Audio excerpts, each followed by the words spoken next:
Hi everyone, welcome back to another episode of the Screen Podcast with me, your normal host, Alex, and the new person who's going to be doing it with me. Introduce yourself. I'm Adam, hello. 1 minute. Are there other episodes of this? There are. Are there? Yeah, but oh Jesus! Don't remember when I forced you to listen to them. Do you not remember that? Oh yeah, but I didn't think that was the same podcast. I made like 4 of them. Shows how prepared I am. Okay. 2 hours. hours. Hello, I'm Adam, and I don't really have much to say about myself, do I? I'm not exactly the.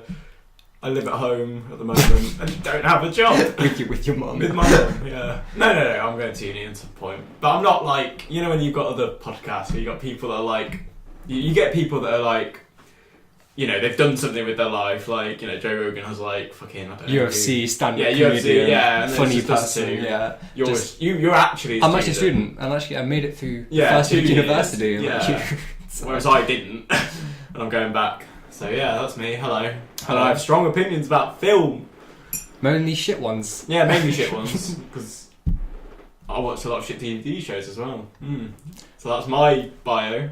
So what we're doing now. Luckily for you though, we're going to be talking about 2 brilliant films. I guess it's a okay, I'll just say what we're talking about. We're talking about Freddy Got Fingered and Pass Thru. So Freddy Got Fingered is like early 2000s gross out movie by Tom Green.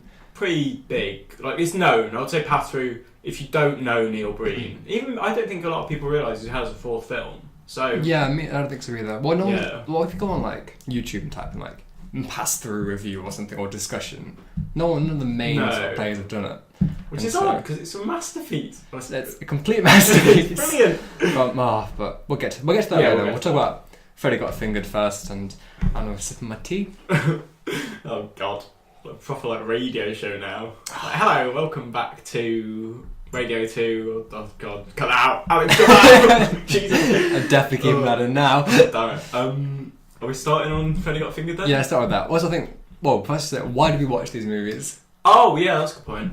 Well, we've had this like movie night tradition with a few of our friends in like a Mumble server for a while, and it died because everyone went off doing their own thing in life. But we revived it for one night just for these 2 films. So yeah, and it's not obviously we're not getting together to see each other because that takes way too much organisation. No, yeah, we do it over the internet. And I'm pretty sure we'd be sick of that. After 2 years, like, fuck off, I see it every day! Yeah. Yeah, and so we'll start with Freddy Got Fingered. So, Freddy Got Fingered, directed, written and starring Tom Green. Tom Green. If you don't know who Tom Green is or about this movie in general, just go onto Red Letter Media's channel. They've got a pretty good review on it. Their review is pretty excellent. So we're pretty much aping off their success. Probably our own. Well, we saw it from that. Yeah, exactly. We would never have watched it unless they said so. But thing is, I feel like they knew who he was prior to, like they knew his previous stuff. And I've never seen it. I didn't even know who he was. Yeah, basically like a TV prankster, and he had Have you ever seen the Eric Andre show? Rich, have you seen the Eric Andre show? Yes, I have. I've seen an episode. Which one? Oh fuck, I don't know. Was it like an early one with like an actual celebrity on? Yeah, I had an actual celebrity on. I can't remember who it was. Or maybe it was an excerpt of it. It was a female celebrity, and I think they gave her like a sausage or something. I can't really remember it too much. It might have been the porn star they got on. Yes, it might have been that. Was it the porn star? It might have been. Yeah. Okay, that's but yeah, and well, I don't know, like, what are the other... Ali G? Like, in terms of like... Was he like that? Like Tom Green? I think Ali G was more of a character. Yeah. I think Tom Green was just like, I'm going to be stupid because I like being stupid, but Ali G was like... But Sacha Baron Cohen, he's such a good commitment to all of his characters. Yeah. I mean, I haven't seen Brothers Grimsby, but no. I imagine that's not going to be as successful. Well, no, because they're one of the scripted ones I don't really get. Or whatever, that's a different film. Freddy Got Fingered, Alex. What were your opinions of it? How did you like it? Did you not? Well, yeah, and I didn't. It wasn't even sort of, haha, I'm watching a shit movie. Isn't it funny that this is a shit movie? It made me legitimately laugh. Yeah, I thought it was absolutely hilarious. Kind of. You could have said that more deadpan. No, seriously, I thought it was absolutely hilarious. Absolutely in stitches. It was so funny. I wouldn't say it's a good film, but it's not well made. It's not well made, like at all. But then you get into this kind of thing. Oh well, it made me laugh, and it was a comedy. So how is it not a good film? Like, so I suppose it is a good film, but like it was panned, and I can see why it was panned. Like I can just imagine the kind of uptight kind of film critic types Mm-hmm. that kind of sat there watching a guy lick the exposed bone of a guy's broken leg, or like fucking yo-yoing a baby by its umbilical cord. That was one of the best scenes. Not in anything, but it was hilarious. That whole so sequence. Good. It was because there's a scene we should probably explain to viewers context. I suppose this kind of spoilers. But I feel as if a lot of people have seen this scene because it's so notorious as kind of a bad movie scene. Yeah, I feel like if anyone is listening to this, which who knows really, but if you do, I think definitely watch Freddy Got Fingered, because I think if you're the right kind of person where you can sit down and just watch not what can be considered a good movie, but it's just sort of, it's fun and dumb, and like if you like Monty Python or anything. I don't think that describes it really, because it's pretty not dumb. Yeah, it's dumb and fun, but that there's so many films like fucking The Rock films like #Litty, like whatever the films he's doing at the moment. Have you not seen that? What the fuck is #Litty? Well, it's like he was getting annoyed at the critics and he called one of his films Litty, and it was really quite. It became like a bit of that was Baywatch. Yeah, Baywatch. That's the thing that people call dumb and fun. But this isn't that. It's so specific. It's so fucked. Because I feel like with like something like Baywatch or Rock movies, it's very broad. Any dickhead, any jock, fuckboy, whatever can watch this shit.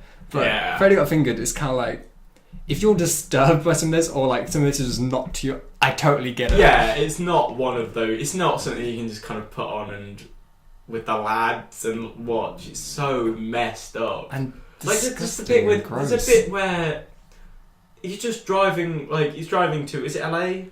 He's driving to California.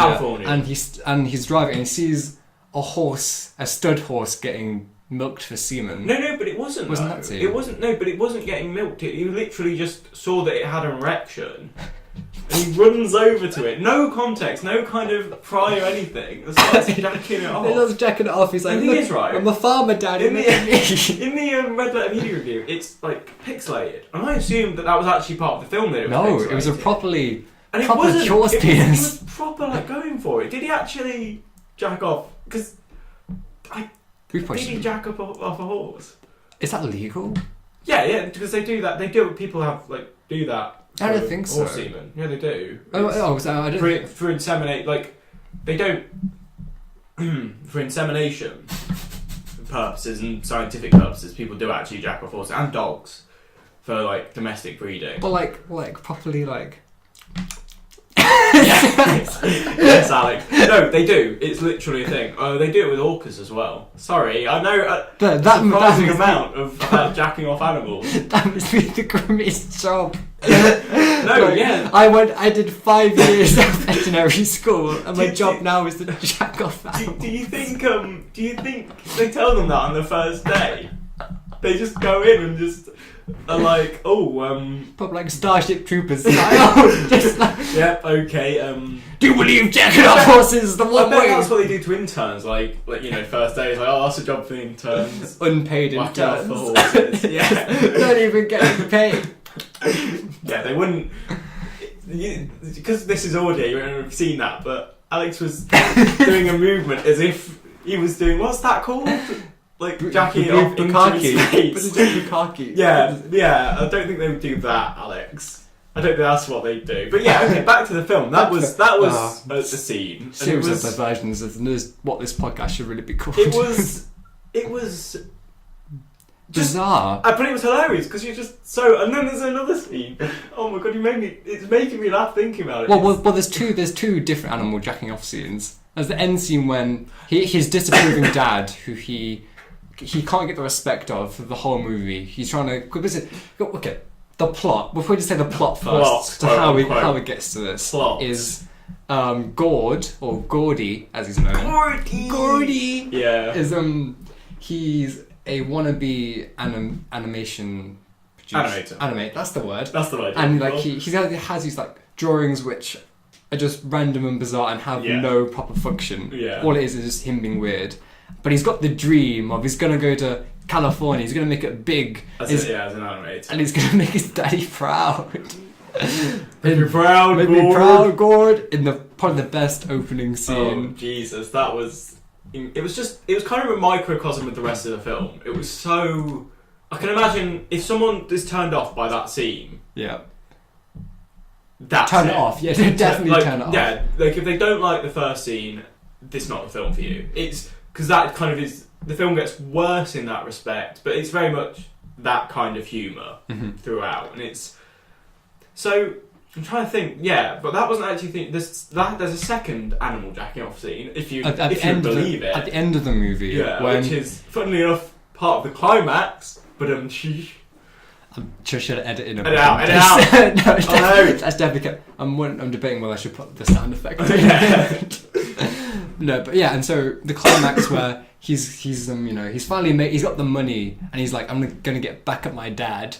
And after moving his dad's house to Pakistan, he then finds like an elephant, which he then jacks off into his dad, and the elephant comes sprays him, and so he like flies across the room and onto the floor, and he's just covered in elephant cum. And it's talking about his dad was like the best thing about the film. I didn't. And this is the thing that the Red Letter Media. I'm sorry to reference it again, but the Red Letter Media review didn't really get across. The dad is absolutely hysterical. It's all his mumble swearing. Oh, it's so good. He's so ridiculous. It's just like, it's just. I can't begin. It's good. It's good, but it's not. But it's not like. It's like how to describe his. Well, the scene that was referencing wasn't actually the second jack-off scene. It was the scene in the car, and I think your definitely legal stream from legitimate purposes. Yeah, it was like buffering or something, and it was that scene where he's in the car, he's driving, he sees a horse with an erection, and then he's like. Got this tray of sandwiches and he's like forcing it into his mouth, like really. There's a second scene with the horse. Yeah, I forgot that. I don't know. It's just he's eating a tray of sandwiches. Yeah, like I don't know what was he turned on. But it's so. Again, it's like it's so bizarre that it could almost be terrible, and people clearly think it is terrible. It's like Roger Ebert's review. I think it was perfect. Just for I have a really odd sense of humour. True, I think like and fit that on our movie nights. We've watched things like Little Man, and like Bad Grandpa, which they're not good. We watched Bad Grandpa, did we? We did. Watched it with Jordan. Yes, we did. Because Jordan was like, I fucking love this movie. It's got Robert De Niro putting his balls in like everyone's face or something. Yeah, I didn't find that one particularly funny.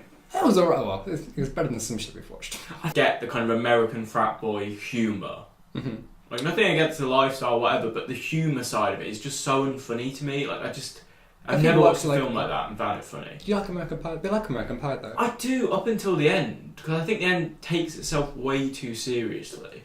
Yeah, although I think this movie does a really good job at parodying those sort of American Pie. Oh, the fucking kid getting beaten up. Oh yeah, okay. Jesus. There's a reoccurring joke in this movie where there's a little like cute little boy. I think his name's like Jimmy or something like that. Timmy. I think it was Timmy even. It was like, really. It was a ridiculous cutesy. little cute. And he was a cute little kid as well. They picked the guy perfectly. Yeah, and there's a recurring joke where normally in like these movies there's a joke where this little kid he got kicked in the balls and isn't that funny, or he fell over. In this movie he gets hit in the face with a car door to where his mouth is broken. He's got teeth flying out of his mouth. The teeth flying out was the baseball. Oh yeah. He's like the getting hit in the face with a car door. It's like nose just explodes and blood's everywhere. Not explode. You know what I mean? Seriously he gets injured. a really bad nosebleed. And in a later scene at the dinner table. Sorry, it's not the table. What was the the dinner table? Scene, not dinner table, but the dinner in the restaurant. Okay. You like. His face is just completely like messed up. Giant black eye, nose is crooked. Yeah, like, and it's kind of just like making fun of the kind of like slapstick comedy in general of like, the person got hit on the head. Well, actually, that would like really fuck you up. Yeah, and it keeps escalating like towards the end. Oh where god, the end. The ending is Timmy ends up walking into propeller blades. Blood everywhere. Blood there's an audience which is in front of him, and his guts and blood cover the entire rows of audience. And obviously you can't, if you kill a kid in a movie, you're gonna get a rated Yeah. R rating. And so obviously to cover this, they had to put like audio in going, "Daddy, I'm okay! Daddy, I'm okay!" There's a part of me that wishes they didn't do that, but I kind of did find myself laughing at how ridiculous the audio was. Because it was like literally walked into a propeller, copious amounts of blood, more than a child probably even had, over this audience with this shot. And then just this really terribly dubbed in audio. Like it sounds like it's not even coming from off screen. It sounds like they've literally just overcast it. What's exactly what they did though? Well, yeah, exactly. And it's so ridiculous. So, yeah, it was quite. But the one thing I have about the film is that I know it's really self-aware, but the ending was kind of so. Well, they become like American. They're kidnapped by like the equivalent of the Taliban. Yeah, but that's kind of wrapped up so quickly. I suppose you can't take anything seriously in this kind of film. That's the point. Well, there's even the sound at the end of the movie. When's this film going to end? When's this fucking movie going to end? Yeah. And so, I don't know, I feel like they're sort of taking the piss of like, isn't it funny how all this was just wrapped up so neatly? We've got, how ridiculously is they're coming home heroes after doing nothing worst heroic. And the funny thing is, it's implied that his cartoon is actually made in the end, because they show a little clip of it. Zebras in America. But the funny thing is, he doesn't use any of the money that he's given to make the cartoon on the cartoon. And one of the newscasters, when they've been taken by ISIS, it's like, ISIS? No, ISIS, the Taliban at that time. ISIS weren't around. ISIS equivalent. ISIS equivalent, yeah. Oh, we must sound so young to kind of... Because the Taliban was such a big thing for everyone else. Like, with... I mean, we were like 3 when the Taliban were Yeah, we were quite young. So, but yeah. Well, the Taliban took him. And the newscaster describes him as like kind of famous animator of the hit TV show, and that was just like because let's not just have the discussion that Red Letter Media had, but they were talking about, is it shit or a masterpiece? Mm-hmm. And I'm definitely on the side of this is so self-aware that it becomes good. Mm-hmm. And even if it wasn't, I don't even know, would it change my opinion if it wasn't self-aware, because I still had a good time. It's still with it funny. Either way, yeah. It was still really funny. And this is a funny thing, right? I didn't realise you had done podcasts before this. There's a certain kind of person that watches films and reviews films and stuff that is very snobby. And us saying we love this film actually might turn them off. So if you're one of those people, you can go fuck yourself. Because I loved this film. I think I even liked it more than you. I was absolutely insane. Yeah, I was like, this is fun. I loved it. I thought it was great. And I'm a bit one of those people. Like, I don't watch, like, I do watch kind of weird black and white films. French movies about depression. Well, I think Antichrist is your favourite film. No, that's not. No, how much do you like Antichrist? I really like Antichrist, but okay. I don't think it's your favourite. I think it was just one time someone said, "Oh, what do you like about it?" And this is like, sorry, what? Oh no! Oh, you made some sound on it. I think what I said was it has a really good depiction of grief, which is just kind of the most wanky thing you've ever said in your life. Exactly. I'm not as much like that now, but at the time of watching it, I am a bit like that. But I love this film, so it's I'm a bit inconsistent. It has a very sort of aggressive quality to it, though. This entire movie. Oh, it's just in your face. I think the worst, let's say the worst thing I thought was great was when. So he initially goes to the animation studio in California, and they're like, "Hey, we don't like your cartoons. There's nothing really in this. You need to get inside the animals. You need to think like an animal." And so he's like, "Oh, okay." And he's driving back from California back to his house, and he breaks out on the road, and he sees a dead deer, and so he goes, "Get inside the animal." He then goes out of his car, skins the deer. Guts it, and then goes inside the carcass of a deer and is going galloping around until he gets hit by a fucking truck. Well, that's what I find funny about the whole slapstick thing with the kid, is because then in this scene there's this thing that's because there's a scene where the kid gets hit in the face with a baseball and there's teeth coming out, and that's even more getting hit in the face with a baseball hurts. But the way the guy threw it wasn't that hard. It was so over the top. And then in this scene, he gets hit by this truck and he just gets up. Yeah, he's like, "Well, I wasn't expecting that to happen." Yeah, exactly.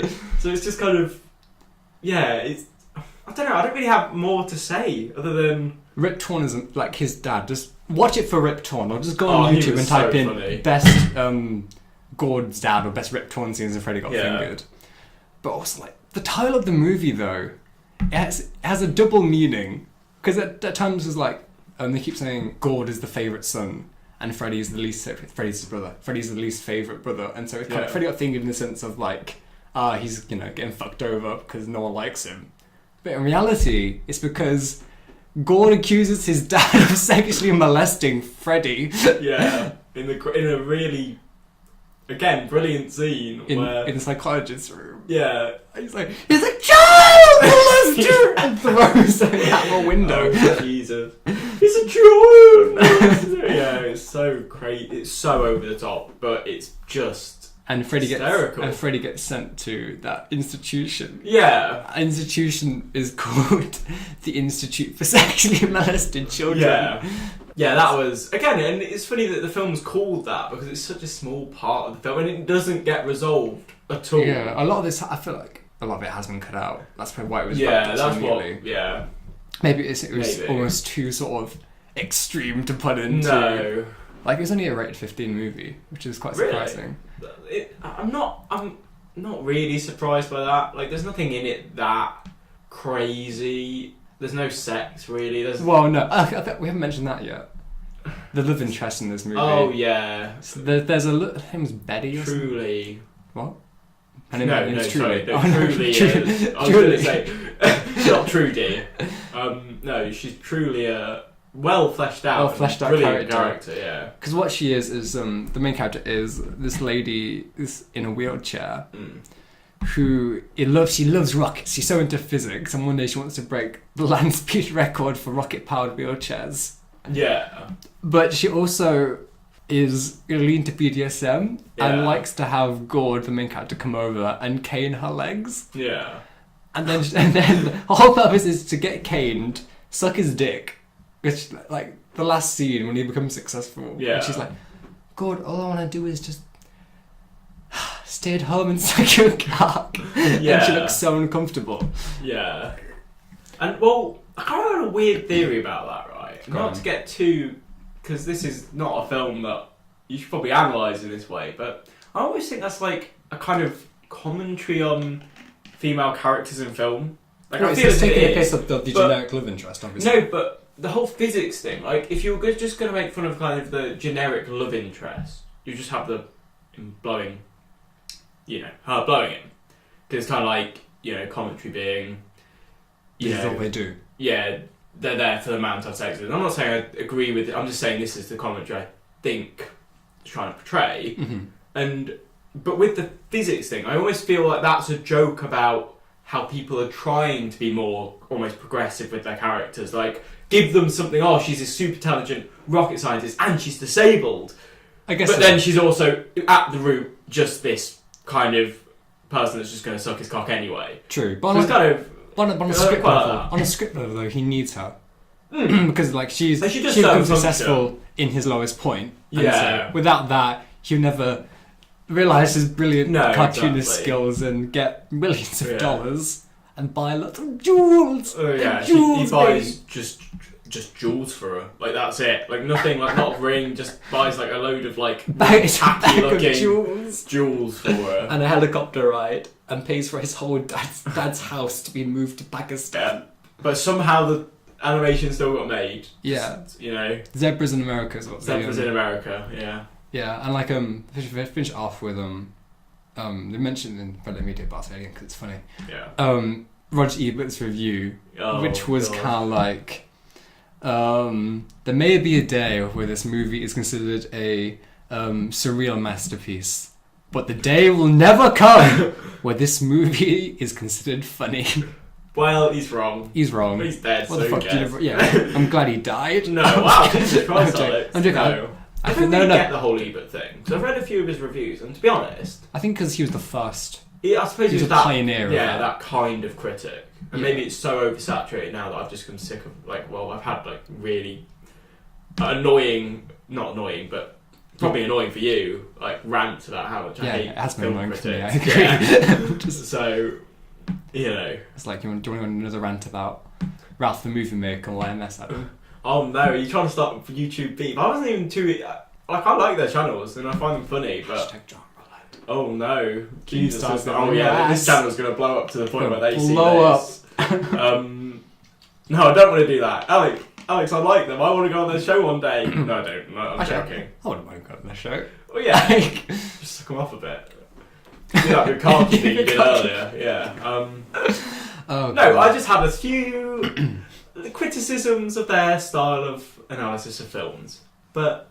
We can save that for another podcast. We can disagree. Save that for another podcast episode, maybe. I'm interested. Okay. So I feel as if we can wrap up the Freddy. I think we've said what we want to say. There's a lot to say about it. And I really want to move on to Pass Thru because I loved it. Okay, yeah, sure. That was Freddy Got Fingered. I think, if you're not easily triggered, obviously...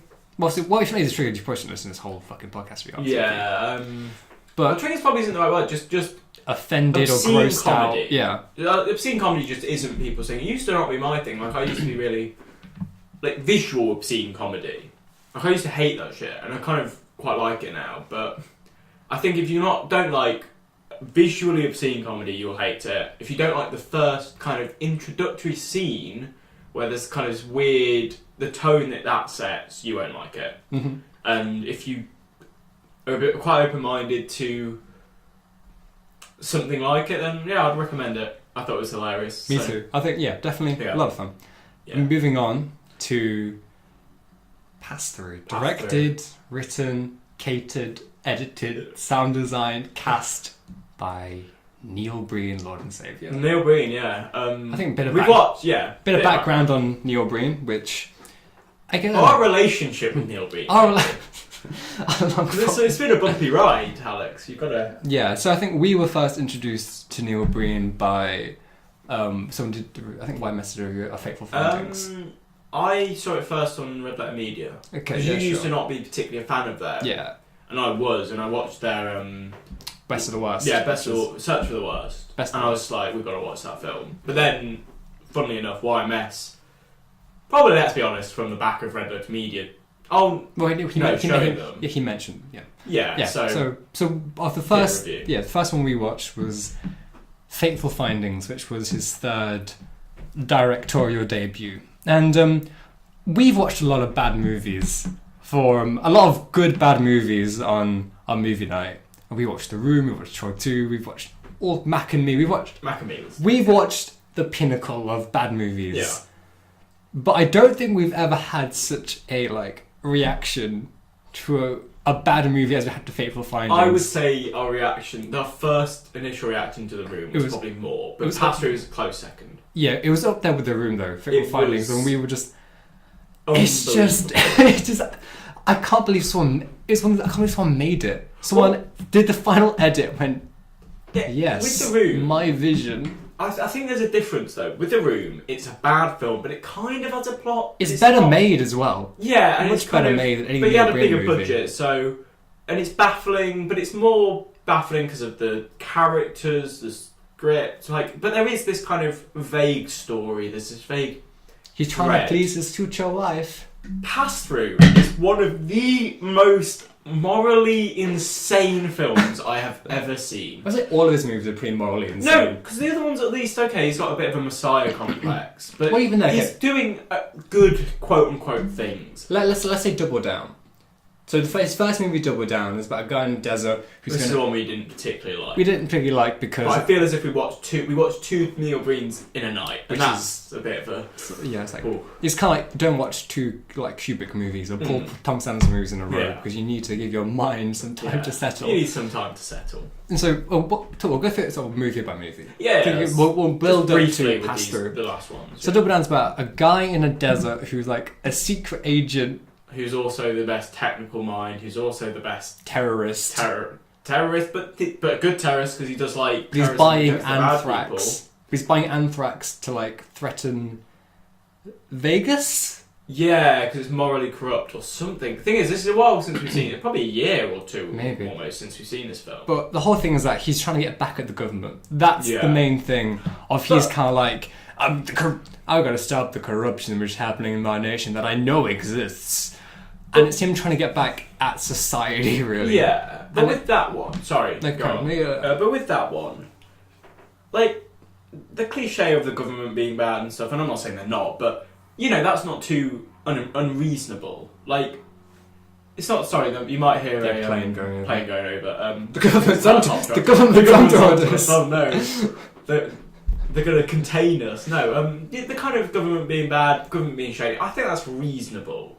True. And that's so. Double Down does that with that, and then there's what was the second one? Well, I think what's Double Down is magic rock, which cures cancer. Yes, there's a magic rock that cures cancer, and it's never explained really, is it? I don't. No, think no. There's a dying man which gives it to him in the desert. Yeah. Well, if he was dying, surely the rock should have cured him.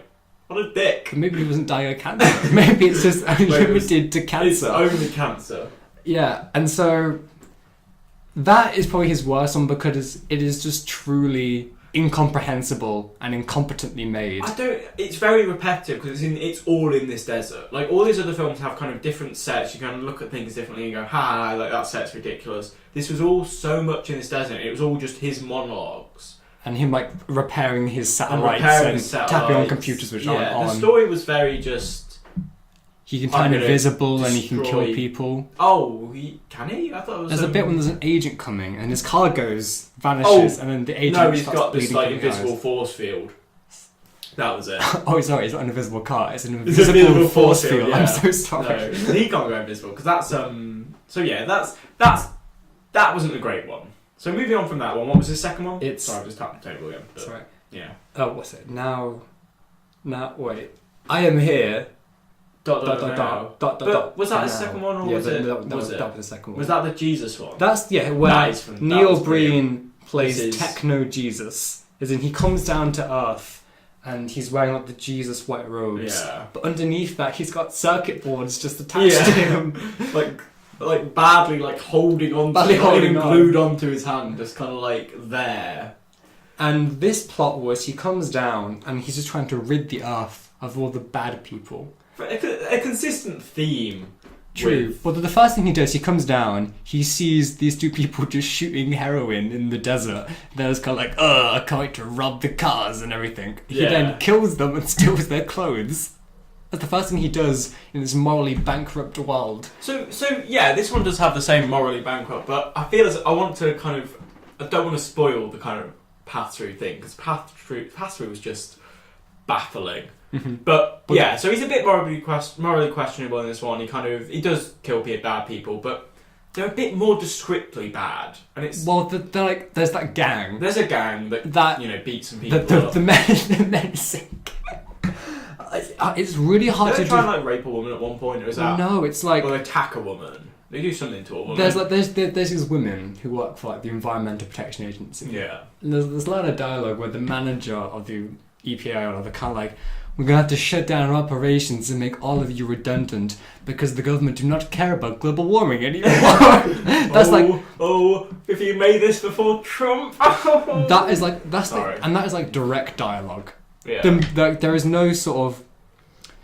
The exposition is just given as an exposition. It's not like wovenly crafted into... No, it's just... Seamlessly. Characters will just straight up say that, I am evil, I am bad man. And that, especially in Pass Thru. Oh, God, yeah. We're getting there. We're getting there. We'll get there. And there's the acting in all of these movies. And the edit... it's so hard. You just have to watch it to believe it. It is. It's almost to the point where, did he make this as a joke? Or does he actually think this is good? Or is he... I can't figure out Neil Breen. Because I think he's insane. Pass Thru confirmed it. Because it is so morally questionable. It is actually, I'm not joking, I was a little bit should we inform the police FBI about this guy? Is he going to start... School shootings? It was so insane that it was just ridiculous. So but I see it. What's his third one? Just to finish, I Am Here Now. He ends it by crucifying everyone. The ending is he literally just taped a plank of wood to everyone's back and told them to hold up the other plank of wood on their arms. He crucified 20 people in the desert who are the bad people of this movie, and. There's also a guy in a wheelchair throughout this entire movie. Oh, yeah. He was he said he's the good in humanity, and he's this old guy dying of cancer. And then Neil Breen, Techno Jesus, is like, I can see you're a good man. He touches him on the shoulder and he turns into this young man who just stands up and walks away. Yeah, brilliant. Was there a magic rock in this film? Yes, there was a magic rock. Which one was that? Or was it like a... Which one was it? There was definitely a rock. Because there's in the... did Pass Thru have a magic rock? It didn't, did it? No, I think that's the only one. But I think in this... He's learning. Actually, I think in this one, he gives the magic rock to the guy in the wheelchair. Yes, and I thought that was it, actually. Mm-hmm. He gives him it and it rejuvenates him. Yeah. But 20 gang members is, you know... You can argue... You know, he's a Jesus... He's a kind of godly figure. But then he leaves, though. That's God's the only thing. wrath. Those 20 gang members aren't the blight of humanity. No, but it's contained, it's kind of like God's wrath, Neil Breen's wrath, which is a bit disturbing. Why is the God's wrath? There was less ambiguity there. So his third one is a bit removed from the whole kind of... This one, it's more, he's not Jesus. It's more of a love story as well. Yeah. That was kind of the main brunt of the film, though. I'm surprised you're saying, oh yeah, because there's this ridiculous love story with this woman. It's a magical day. Oh yeah, it's a magical day. Where they were friends, yeah, so... It's hard to really sort of... This one had a really terrible structure. It does feel like similarly to Pass Thru, it feels like there's just a big chunk cut out. Yeah, I feel like bits I remember from this is he's an author who's had a mental breakdown, but he's also been involved in a car accident where he was in a coma for a while. Yeah. He then comes out of the coma and he's like, I'm going to reveal the corruption in all the governments. And there's these entire these entire hacking scenes where he's literally just going like that's tapping on the that's a tapping sound, not a bukkake sound. I should clarify. It's something like, I'm hacking into the national governments to know about the corruption internally and externally that I know is going on.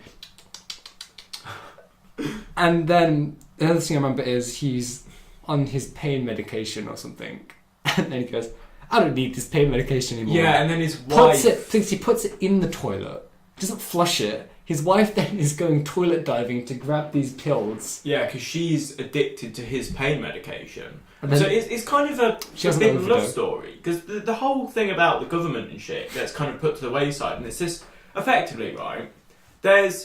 He, as a kid, he gets some really brilliant child actors for this. They're the best actors in the movie. They are the best actors in the movie. They are shit, but they're less shit than the adults, right? He gets these, sorry, Alex was filming something, he completely threw me off. So it's Neil Breen and this woman, and they're little kids, and they go, again, there's a magic rock, for some reason. It's a mushroom which turns into a magic rock. They go into the forest and they see this mushroom, and this mushroom turns into a magic rock. I wonder what he was on when he was writing this. But, he gets this rock and he's like, it's a magical day. And then the film kind of starts properly. The girl has a diary, and in the diary she puts in... It's a magical day. It's a magical day. And she writes it on a tree, doesn't she, as well? I don't think so. She carries this diary around with her for 20 years. Yes. Until she, coincidentally, runs it to Neil Breen again. The diary falls out of her pocket on that page, and he's like, it's you. You remembered. He's like, of course I did. Elliot, I think. And he's like, I love you so much. He then leaves his wife. No, he doesn't know. I think he cheats on her. Like, oh yeah, and then she dies from an pain medication overdose. And it doesn't he have a daughter as well? That's not his daughter. No, it's the neighbour's daughter. Yeah. There's this weird subplot with the neighbour, right? And it's one of the funniest scenes in the film, actually. I think I know why you're laughing. So he has this friend. His friend's a bit of a drunk and a bit of a alcoholic guy, right? And he has this Ferrari, and at one point in the film, he has this Ferrari, right? And he's trying to fix it up. And he's very drunk. He's like, "Oh, fuck you, wife! Fuck you!" I can't remember exactly what he's saying. No, that's probably exactly what he said. Yeah, probably was exactly that. The wife, I think, does the wife shoots him? She gets the gun, but she doesn't mean to shoot him. Doesn't she? I think it was an accident. Which even goes. She gets the gun. I think maybe she's trying to shoot the car. Yeah, she's trying to shoot the car. She goes, I'm gonna shoot the damn car full of holes. And then she shoots him, and he dies. And Neil was like, oh my god. I think we should do a direct quote for this. Because the quote is, he comes in, and the wife, like, frames it to, like, the guy shot himself. Yeah. And so Neil comes in, he's like, I can't believe you committed suicide. Why would you have committed suicide? I can't believe you've done this. I can't believe it. Why would you have committed suicide? And then he gets the guy's blood and starts smearing it on his face. And screaming to the And this is the point at which you go, okay, this guy's a troll. Sure. Like, but this is the thing. After watching Pass Thru, I think he's just insane. I think he's legitimately might need help. Also in Verifying, we should say, there are ghosts. Oh, gee, they come to nothing. I've completely forgot them. There's like poltergeists which mess with like the mirrors and shit in the house. And that's it. And there's dream sequences when he's like naked in a room covered in trash bags. Yeah. Oh god. There's so many. And there's a magic book in a warehouse. I think that's supposed to symbolise his like revelations that he's about to put onto the world, and that's the thing, because this whole thing about there is this whole relationship thing, the family thing. That's really the film, and then right at the end, the hacking scene. The hacking's also a big part of it. Oh yeah, but that's not. I would say plot-wise, it's kind of it is left to the wayside compared to the other films, where it is very much I'm super hacker man. I'm going to take the government and bad people to task. Mm-hmm. But with this one, they kind of have this drama. He gets in love with this girl. He gets the girl, obviously, because he's the handsomest man. He's the handsome, charming man. You know, Neil Breen. And they loved each other for all this time.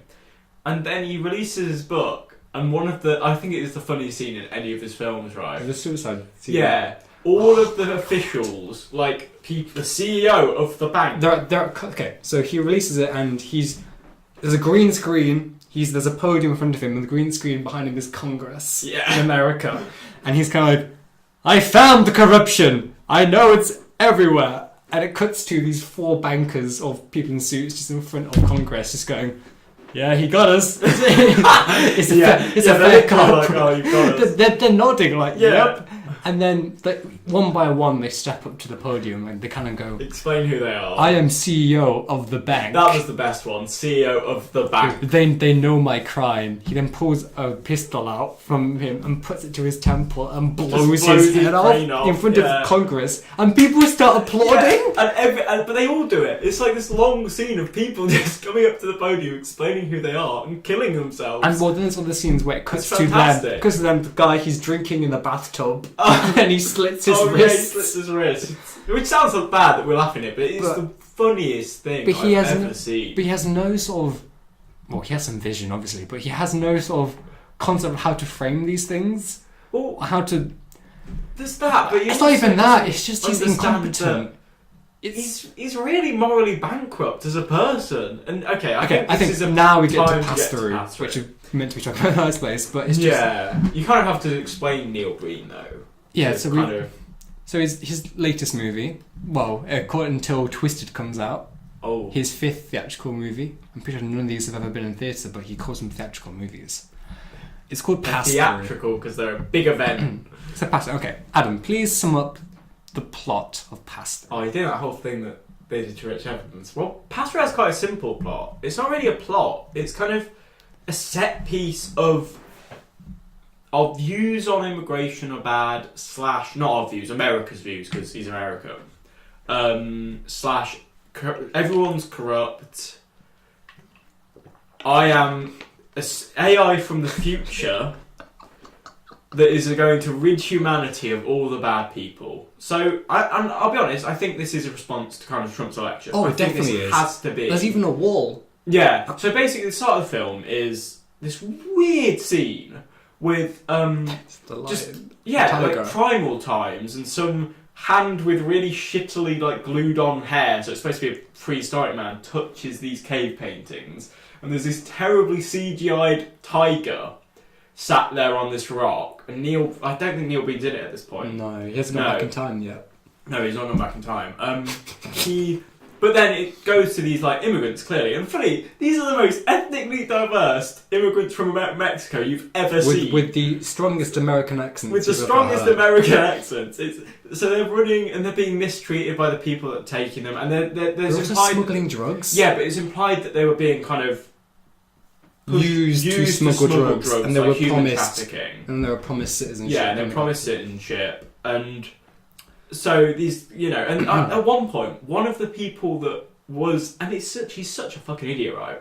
The biggest, most noticeable guy in the crowd is one of the immigrants at one point, and then one of the people with the guns being like, "Oh, you people, get in the back van!" Like at one point, it's like, what I think are you doing? Adding to his sort of view of the governments and systems Yeah. and stuff, once they've smuggled all the drugs through, Jesus, they've yeah, got this stacks bit. of drugs, like cocaine packets, Yes, and the main guy is holding it is, this one's going to the environmental people to stop them building solar panels. That's one on one pile.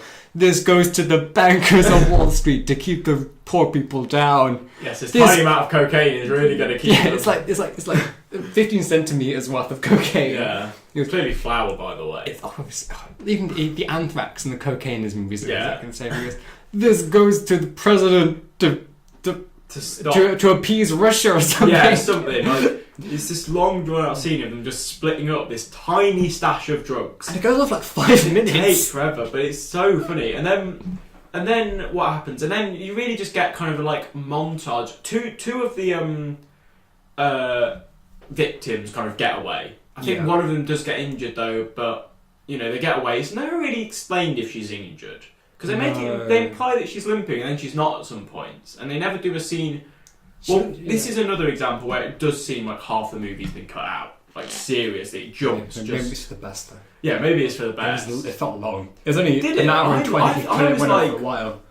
I was enjoying it the whole way through though, because it is I think so. bizarrely There are a lot of entertaining. just too many shots of him just sitting on a deserty mountain. Some of those were really funny monologuing. though, because of just what he was doing. Just made no sense. And at one point, like he walks up to just a pillar of rock, and it looks like he's just pissing.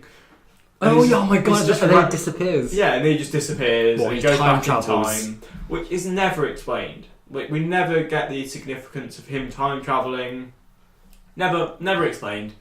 It's Okay. just Also, we should probably say his aim of going to the current future is because I said that, didn't I? you didn't say his aim, which was to kill 300 million people. No, it was to kill all the bad people, and it just happened to be. There's only 300 million. I was going to make that a big reveal because it is. Oh shit! insane. I'm sorry. Spoiler is alert. so- Added later.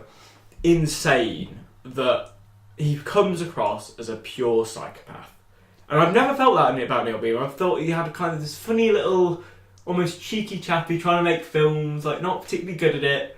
But by God, after this film, I was so shocked because it's funny. There's this is really why it kind of shocked me because killing all the bad people. First of all, Okay, I think you know, we need to sort of how he does it. I don't even know how to sort of move on to because there's so much shit which happens in so between. basically, kind of all the preamble. There's this scene The where they immigrant kind of just scene. show how bad people are. Show bad people. 1 minute. They there's a scene with this black woman. She's the best actor in the film. She's fantastic. I absolutely loved her. She was so fun to watch. Right? She was just loving she's clearly Neil just like she's never been in one of his other films, and I don't think he gets the same people really. But Well, there's this that, woman there's that was porn just star looking woman. The woman who's yeah, not the black she's girl. the She has like no, I don't done mean up that makeup. one. I I know mean what the you one. mean, but I mean it's like they're Yeah. like immigrants who've been on the run through deserts and getting put at gunpoint and sex Yeah, trafficked. she looks like and perfect. she's just perfect makeup. She's like, help us, Neil Breen from the future.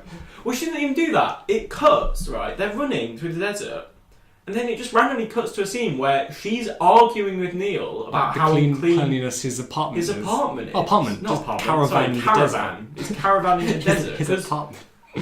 But actually, there's a scene at the start where Neil Breen dies. Oh From my heroin. god! Yeah, he injects heroin. He just puts it on his skin. Yeah, he doesn't even inject it. It's the most feeble attempt at filming something like that. Because if you want to, like, if you don't have the budget to where you can. You convincingly shoot heroin. What you do is you do a close up of him wrapping the tube around his arm. you watch the plunger, you clip with the plunger going down, then maybe have a shot of his eyes going like, ugh. I don't even think you have to do that. Like, you can get syringes. Well, I think we all agree, that idea I just had is better than what he eventually did. Of course, because he just put it up against his skin, pretended he didn't even press the plunger down, and then dies. And then dies. But the funny thing is, he that doesn't make sense, because he then says he's an AI from the future. So... Well, I had this theory that, like...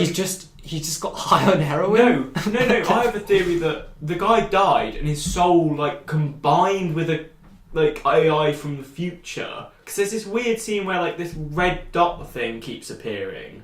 And Neil Breen's soul, after he dies, touches it. So I have, like, a theory that that's the AI. And they're, like, merged together to become this kind of super organism that's going to do the world good. That's my little crackpot theory. There's some sort of links to, like, Hereditary.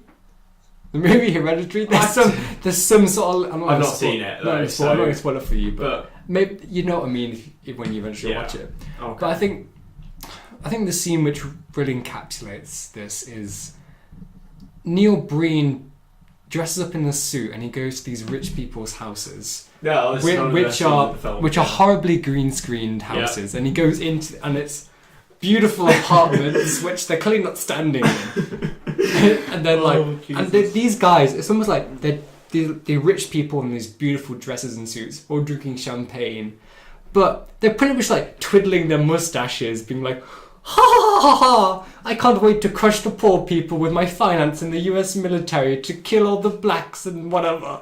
Yeah. And then after them discussing about how we're gonna traffic children and distribute heroin, Neil Breen hard cuts to him going, is that moral? No, because is that corrupt? Isn't that corrupt? And he does that like 3 times. Goes, is that corrupt? And then you get to the point where you're like, you're egging on, and then he changes it. He goes like, yeah, is that moral? Is that moral? It's so good. And it's a 10-minute scene of people just going, in is board that meeting. corrupt? Is that corrupt? And then, is there plans though? It's kind of like, we want to portray that global warming is fake so we can kill all the humans. Yeah, it's like, it's so... That's not right. That's not right. Yeah, his voice, he's such a bad actor. For being in 4 films, you'd think he'd get better. And after all of this... Which is why I think he's a psychopath. I just don't think this next scene, because after all of this corruption he's seen and trafficking and immigration and wall building, he then goes, enough is enough. I'm going to go to the equivalent of CNN or Fox News in his universe. I feel this needs a little bit more explanation. There's these scenes. This whole movie is impossible to This is about. actually why I think he's insane and a horrible person. Yeah, right? So there's this scene where there's these news anchors, and they're, it's clearly the fake news media. So I don't think he's like, because you could say, he's clearly anti-Trump or pro. I think he's like just hates everything. But he's very anti-Trump. There's even scene when clearly that he's anti-Trump. There's a wall which he's climbing. He's trying to climb There's up. plenty to be, whatever. But it's clear that like he also really hates the media. So there's these media people, and they all come across like quite nice. They even turn to each other and say, "Oh, I wish I didn't have to, do this news. I wish we could talk honestly." Like, and you kind of think, and Neil Breen appears to them, and you think, oh, is he going to be like, oh, you can now say the truth, the corruption's gone? No, he just murders them. Straight up, just murders these people. And it's like, and it's portrayed as if it's just... It's like Thanos. It's insane. He's literally Thanos. He Thanos them. Like, they just disappear into nothing. Yeah, he just disappears them. He then gets onto the world media stage and talks about how I'm getting rid of all the bad people in the world. There'll be no more corruption. But there will be no mercy for the corrupt. And this is why I'm actually a bit scared for him, like, as a person. He uses the words, go on, Karen. There needs to be a cleansing. And you just think, what are the connotations about cleansing, ethnic cleansing? Cleansing has a pretty Nazi sound to it. And the thing is, he kills all the bad people, right? But I think the Nazi imagery then is increased when it hard cuts to him sort of in the desert talking to the lady he's been hugging this whole time. Yeah. And they're like smiling, they're like, we've made the world a better place. Yeah, by murdering and then Neil Breen walks off, the camera pans, or doesn't pan, because he can't pan. It pans, let's just say, to mass graves across the entire desert. Just dead people. Okay, yeah. dead mass people all over the desert. Genocide everywhere, and he's just walking through, all happy. There's the sun. Heroic music. Heroic music, and he's like, I did a good job. The world can now move on. The cleansing must continue. The cleansing I think must is almost continue. exactly what he says. And we were there just like... I was baffled. I was like, Neil, are you in... Because the thing is, right, like, I could almost believe, like, if it had just been like, oh, I killed all the murderers, terrible, terrible people. But people... I don't like the media. I'm going to say it. Yeah. Fake... No, I'm not. No, the media at the moment is awful. But... Murdering them all? Would I applaud a film that says that it's alright if they all got murdered? And 300 million other people. And 300 million other people. And first of all, there's probably... And the thing is, I thought it could have become really clever, right? You did. Right? And it didn't. But he could have done this whole, like... Because I can imagine, like... And this would take something called self-reflection, Neil, if you ever watch this. Is that he could have done this thing where he kills all the bad people. Kills them all. And as an AI, you can almost empathise with an AI. Like, it being treated morally ambiguous what he was doing, just completely just laid out this is what the AI is doing. You can imagine, like, there are scenarios where it says, there's this thing called positive utilitarianism, I think it's called, and its idea is that we relieve suffering, but there's a philosophical argument that the end goal of that would just be to kill all humans, or kill all life, because that would stop suffering. So you can almost like, kind of play with that, and have him kill all these bad people and be like, yeah, that's good. Come back later, and there's still badness, there's still corruption, and it's just changed. It's just a new form of badness. And that would almost be clever, because it would almost be like, there's more to badness than just a few bad people. There's something kind of deep within humans that makes us do bad things, and it's a deeper problem. And that could have been clever. But he just decides, no, genocide is the way forward. The cleansing must continue. It's Thanos. He's literally Thanos. No, but Thanos did it. No, he's not though. Because Thanos did it indiscriminately. I guess also Thanos had no morals in it as well. Well, no, but that's the thing. His was just his was like Neil's was nothing to do with population control. It was just these are bad people. They deserve to die. Also, he implies that he kills the Kardashians. Yes, he does as well. Because the scene kind of he's like, you might not like the Kardashians, but they're not evil. Because when he's announcing this to the world on the news, he kind of goes, "No more famous families who add nothing to society. They must all go." It came across really, in a weird way, like Nazis are on the thing. It came across really Stalinist communism. Like, in the kind of, like, no, and I don't want to kind of come across as a fucking... Oh, someone read a psychology book. No, I mean as in the sense that's like, the rich, you know, are all evil, the elite, you're being controlled by the like, you know, the rich are trying to control you, you can now live a free life, you know, you have to kill the rich, get rid of them. And it just makes him come across as an unhinged psychopath. Like, seriously, like, I don't look at his films the same way now because it's just so unhinged. It's still hilarious. Oh, we don't miss wrong, yeah. But if I were to see in the news that Neil Breen went on a shooting rampage, I'd be a little less surprised than I was before. Yeah, it's like fucking... I feel like there'll be a box at one day of like Pass Thru next to Birth of a Nation. Yeah, because it was so... And that's the thing. It's like there was no subtlety in like presenting it as if, okay, this could be the wrong thing. This could be, you know, it was very there was no other heroic music. It almost felt like a propaganda piece in some ways. You know what it really did. At the end, with the music blaring, there's this like weird scene where he's like spinning around in a circle of rocks. Oh yeah, that was lasted forever. There's so many scenes that like it did look like a Neil Breen propaganda film. It was Breenism. Insane. Yeah, Breenism. It's going to start a movement. It's going to be the next bloody Charles Manson. It was bloody hell. No, but okay, I'm not going that far, but it was very... But as well as that... Crazy. Sort of on a softer note. Oh yeah. As well as his other films though, there are just inconsequential scenes which go nowhere. Like, after he's killed everybody, his friend gets kidnapped by some guy in a cave. He goes down to the cave. But he was just a good old Christian boy. Yeah, and they were praying. And it turns out, like, he kidnapped her. Why did he kidnap her? He didn't kidnap her. He just frightened her because she thought he was going to. But then he turned out to be a good guy. Yeah, but then they did like loads of kind of shots before this of him with this gun, like walking around. And That's a different. Oh, that was a different. Oh, That's a different no, character altogether. Yeah. Oh, yeah. That was Logan. Because the movie turned like there's a character who looks like Wolverine. Yeah. But the guy in the cave. Oh yeah, he was different. He has PTSD. I forgot. And the best lie. It's off chat. We call it the chat. It's the funniest thing. Neil Breen, being techno Jesus future god, whatever, then says to him, "Come out the cave. You are now free of PTSD." It's how he says it's like you are now free of PTSD. Because it comes it's out like of nowhere. A song. It was so funny. And it comes out of nowhere.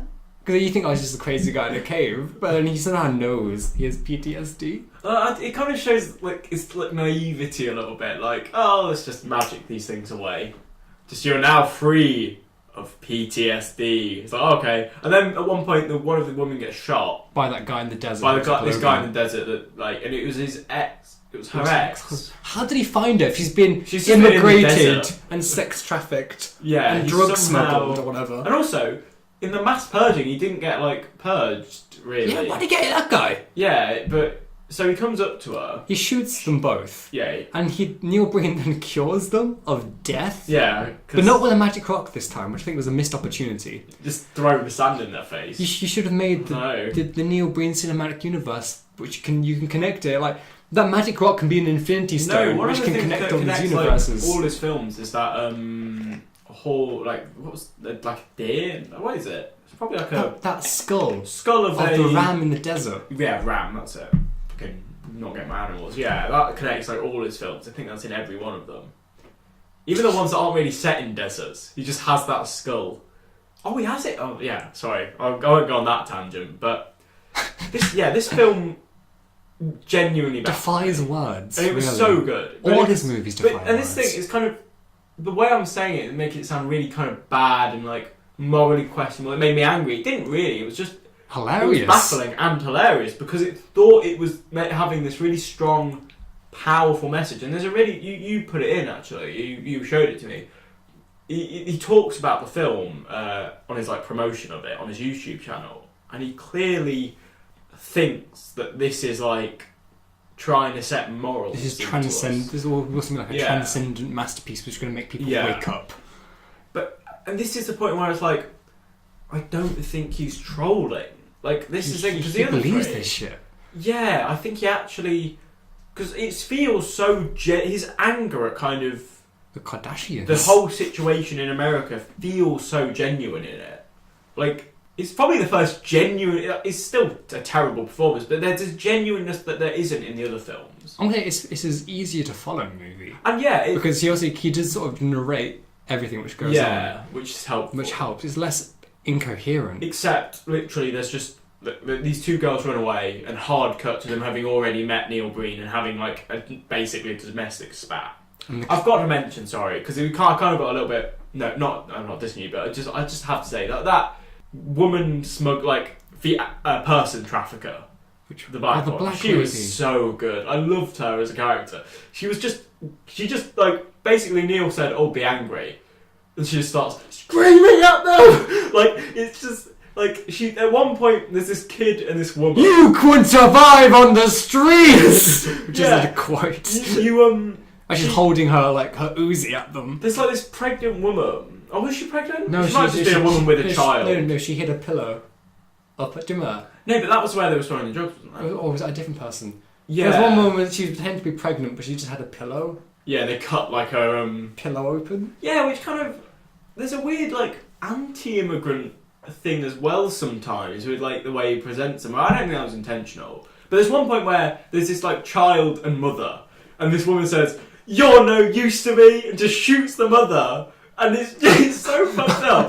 And then this kid is just there no, mommy. I don't think he says that. He's just no, sad and whatever. Does he shoot him as well? Yeah, he just shoots him. She was the best character. And at the point where because she's I think she's implied that she's a trafficker of all the women. Cause for some reason not for some reason, they split up all the women and men. She is trafficking the men.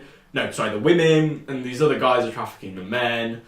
For whatever reasons, and Neil Breen appears to her, and she just like starts screaming at him, like, "You're not going to do anything to me!" And it was the best thing. Oh, I love her. I want her to like. She needs some recognition. I don't know. I really loved her. She was the funniest thing in the film for me. She was just putting like. I feel as if maybe Neil gets like a lot of like kind of like he sees Crayless ads for actors. And gets them. I feel this woman just had no acting experience and was just like, "Oh, can you be in this film?" And she was like, "Yeah, fuck it." And she just went for it. She went for it, and it. I mean, he used to be an estate agent before he started to make movies. He's an architect, isn't he? Oh, he's an estate agent. Maybe. Maybe he was both, but he was. I thought it was architect. He had a house something to do with property job, which I'm guessing was he made a lot of money from it. That's probably how he can fund this. But maybe he just like they were just his mates from architecture. Like one day he kept on saying every day, "One day I'm gonna make a movie which really matters." And like these buildings for these corporations, they were like, "Yeah, sure, Neil." I can't imagine because a lot of the characters are in it for quite a while, and I imagine he's a bit. But I can't imagine a friend. He would get a friend to do it, and a lot of them are like very good-looking women. And just looking at him, I don't think he knows that many very good-looking women. Because he's the. So I feel as if he does like scour Craigslist for amateur actors. Very amateur. Very. Or I almost think it might be because is it him telling them though to say? Yeah. Maybe he just because they all sound the same. Like Mark Wahlberg can act, and so can Zooey Deschanel. Like, I've seen her in things where she's not terrible. Even like George Lucas, he's kind of that's very sort of like obviously it's not as bad as. The Phantom Menace. As much as Phantom Menace is bad acting, this is just a whole new level of incompetency. Like Phantom Menace is a terrible film, and then this is. It's like, have you seen those pictures of like deep sea, and it's like this is deep, and then this is the Mariana Trench. It's like that kind of. This place so deep, like submarines can't get to here. Like there's like Roman galleons which have sunk and been preserved there for thousands of years. Yeah, it's that kind of. It's like that's pretty much it. And so Neil Breen is an insane person, and. But keep making movies. I'm glad that he's in America and not here in the UK. For now. He'll find a way. Because I can't get over how insane that film was. Actually, I actually can't. But it was very funny. Again, so we're going to recommend it, or it depends if you're into that kind of movie. I think if you like bad movies, I think Neil Breen. Start with this one though. If you've never watched a movie of his before, I almost think you should start with. I think you should almost Double Down's his worst. Yeah, I think I Am Here Now might be best to watch for us because it's just sort of. It's very insane, but it doesn't make you just like. I think this one works so well because we have seen his other films. And you built up to, like, his mental profile has been built up to this point. So like, I feel as if because it is very. I feel as if we're saying, it actually, it didn't feel as disjointed. I think it probably was that, but we've seen his other ones, so we kind of get his thing. So it's not like, I don't know, what really, is Lynch a disjointed film? I don't know, I'm not a director guy. I think you can obviously tell that. It's like with art films. Yeah, Neil Breen has definitely watched a lot of David Lynch movies. Yeah. And he's kind of going, I could do that. But he can't. But with David Lynch, I think, as much as I do find him, I like David Lynch generally, but I think sometimes he can get a bit too pretentious. Yeah. But generally, he knows David Lynch knows what things mean when he puts them in the movies. Yeah. So if Neil Breen's come and this would be artsy, and I could pretend this bullshit meaning actually has something there, but there's nothing. It's empty. And also has a sort of with David Lynch, he makes movies for himself. He doesn't give a fuck about everyone else. And so there's that. The madness of David Lynch and the artiness of David Lynch, and also like Jodorowsky. Jodorowsky, yeah. I don't really see that in him. What has that sort of in the art? Yeah, but Jodorowsky is far more kind of doesn't really have the same because Neil Breen is really trying to push forward a narrative and I'm not saying Jodorowsky doesn't, but is a far more disjointed. Like I don't think Neil Breen is trying to make them this disjointed. I just don't. I think he has this problem of like Jodorowsky is more like everything's a metaphor. Yeah.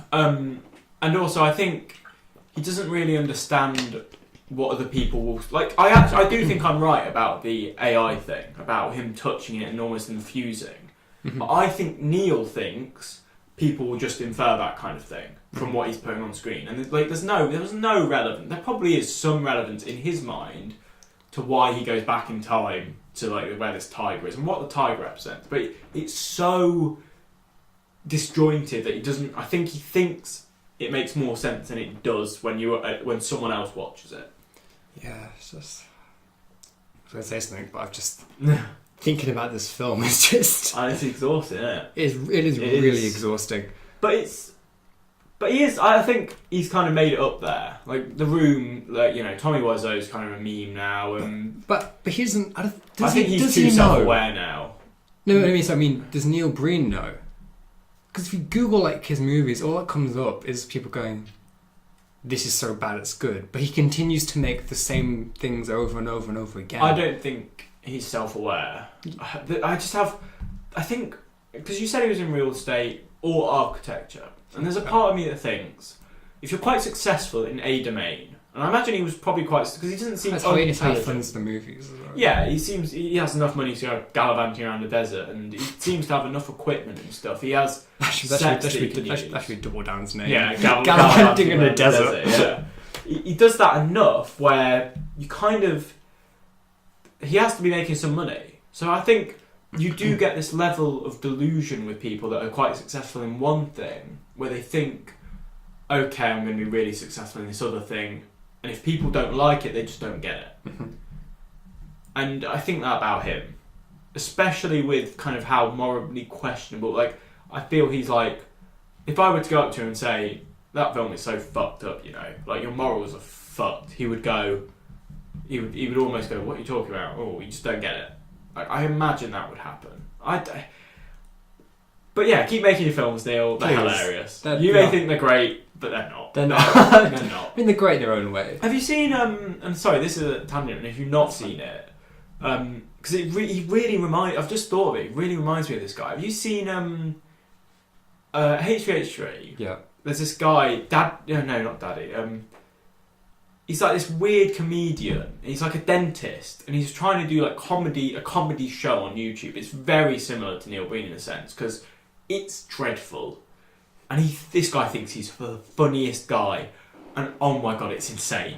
And he had him on the podcast, and this guy's delusional. He's delusional. He's not hamming it up. He is delusional, and I'm really struggling on his name. I might put a link into it. One fucked up dentist. That's one it. fucked up dentist. One fucked up dentist. He's insane. And I feel like Neil Breen would be the same, but in a more serious way, because this guy's trying to be a comedian, and he's like, he would just walk up to a black person and go, "Hey, you're black!" And that's what he thinks is comedy. And they'll be like, but he'll have like an entourage with him, so they can't like, they're just like shocked. They're just like, what? And they'll like awkwardly laugh, and he'll go up to fat people and go, "Hey, you're a big lady!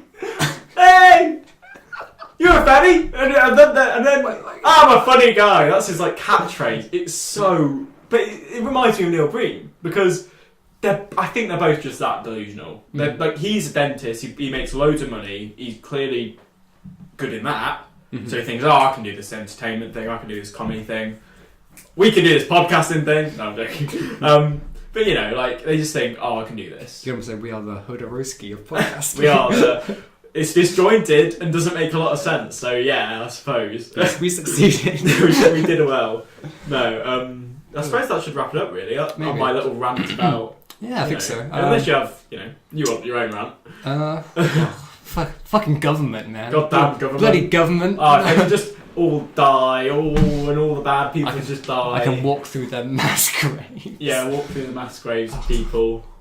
Yeah, but also I think if you enjoy Neil Breen and you'd like to see a Neil Breen movie but done correctly, watch some David Lynch movies. Start with like Eraserhead and just go to like Blue Velvet and Lost Highway and watch Twin Peaks until the second season, and then... Oh yeah, you recommended me Twin Peaks. So yeah. Have we got any plans for the next podcast? Am I going to be on the next one? Have I passed the test? Well, who else am I going to get on? Hey, you could get... Hodorowski, we just talked Oh, him yeah, up. my We friend- bigged him up. Oh yeah, my friend Hodorowski. I got... Hodorowski. Is he dead? No. No, he's not. He's just old. Okay. I should know, he's my best friend. I'll call him up like... Call him up. I'll be like, hey, AJ, what's going I'm on? supposed to get my mum on. Why would you mum on? Because I live with her. Like, she's someone I know that I can get on. Oh, I sound so pathetic, don't I? Yeah, Jesus. you really do. No. I'm moving out. It's temporary. Temporary. Don't worry. It's been temporary for 21 years. No, 20. I'm only 20. Jesus. Don't make me sound older than I am. I'm already frail about being too old. No, I'm joking. 20 is the good years. I don't know what I'm saying. That's an excellent way to end I feel this. that's the point at which we say, let's go. No, Let's leave this. Maybe. But no, so... Thank you, Alex, for having me on. It's no problem. Gracious host. Thank you for... Sat in your dining room with this mic. Are you going to cut that out? What was in this room? We have a table football. Yeah, the Yeah, keyboard. His A sister's vinyl keyboard. player. What are those? What? He's got these weird like Fabergé eggs in a bowl. And I never know. They're not what Fabergé eggs because I'm not that rich. No, You know. but It's not my house. My mum's house. they're like My mum likes them, right? Indian balls. No, but they're like Ornate balls, carvings. yeah. I don't fucking know. My mum likes them. Yeah. I'm also got a printer. So So, I'm living. well, I'm living the high life. yeah. I'll tell you that much. Well, that was thanks, Alex. So this has actually been quite fun. I've had a bad day, and it's lifted me up a bit being on this podcast. So. But I think we can do a lot more because we live around the Yeah, corner. we live close to each other and we can talk. So you're going away, aren't you? So yeah. Yeah, but I'll be back. There'll be more. Yeah. Maybe in 2 weeks there'll be more. Yeah. And so, Screen Podcast, that might change. I don't know. It depends. Yeah, we might change the name. If we can think of a Because better Screen title. Podcast is terrible. No offence, Alex. But I it's, didn't make the name. I inherited this podcast. Already. yeah, you inherited it, I suppose. I took it over. Taking this bitch over, motherfuckers! Alright, Alex. I think that's the point we end. Right. Thanks for... Yeah, thanks. See you later. Yeah, that's right, yeah. Thanks. Have a good one. Have a good one, everyone. Be careful, Neil Breen.